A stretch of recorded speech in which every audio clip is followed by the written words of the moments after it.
한국전쟁이 발발한 지 40여일이 지나자 남한의 대부분은 북한의 점령지가 되었고 낙동강 이남만이 남게 되었습니다. 7월 7일 유엔은 연합군이 한국전에 참전할 것을 결정하였지만 북한군의 위세는 생각보다 강했고 교착 상태에 빠지게 됩니다. 일본에 주둔하고 있던 태평양 사령관 더글라스 맥아더 장군은 3일 만에 한국으로 날아왔고 심각한 상황을 직시했습니다. 남한 내에는 제대로 된 전력이 전무했고 미국이 그동안 별다른 신경을 쓰지 않으면서 방치한 것에 대한 조금의 후회가 있었습니다. 국무장관 빈 에칫은 이 극동 방어선에서 한반도를 제외할 정도로 해리 트루먼 대통령의 보좌진들은 동북아시아 정세에 어두웠고 감각이 없었습니다.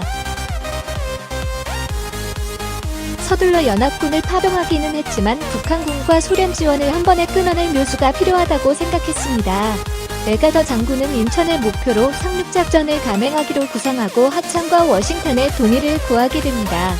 해리 트루먼 보좌진은 해병대명과 보병명이 동원되는 인천 상륙작전을 승인하지 않았고 맥아더와 대척점에 서게 되면서 갈등을 겪게 됩니다.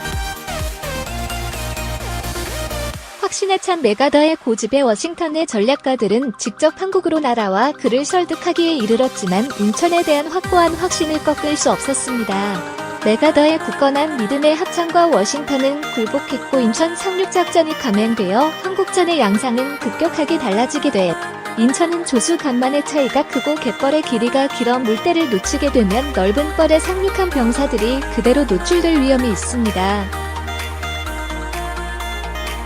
선발대는 상륙 후 9시간 동안 지원을 받을 수 없으며 인천에 주둔했던 북한군들과의 교전을 준비해야 했습니다.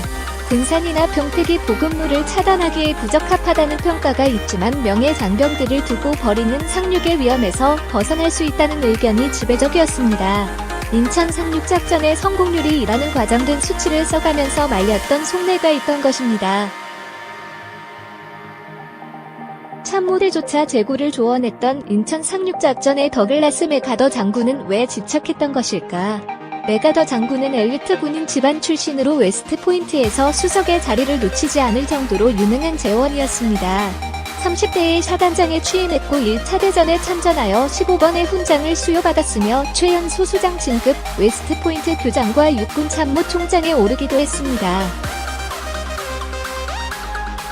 엄친아였던 맥아더는 스스로 군인으로서의 자부심이 강했고 대립각에 있었던 존 조지프 퍼싱 원수의 지속적인 폄하에도 그를 존경했습니다. 워싱턴의 정치가들은 맥아더가 대통령에 오르기 위해 모험을 하고 있다고 판단했으며 그의 욕심을 비난하기도 했습니다.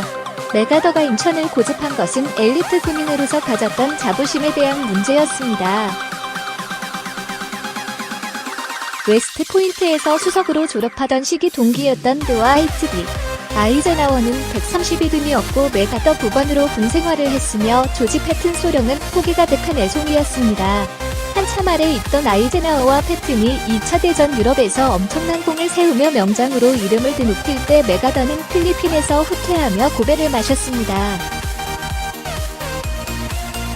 이후 다시 필리핀을 되찾기는 했지만 자부심 강한 엘리트 군인으로서의 명성을 빼앗긴 뒤였습니다. 아이젠하워의 뛰어난 명성 뒤에 가려졌던 맥아더가 인천 상륙작전으로 명예를 회복하고 군인으로서의 명성을 다시 되찾을 수 있는 기회로 본 것입니다.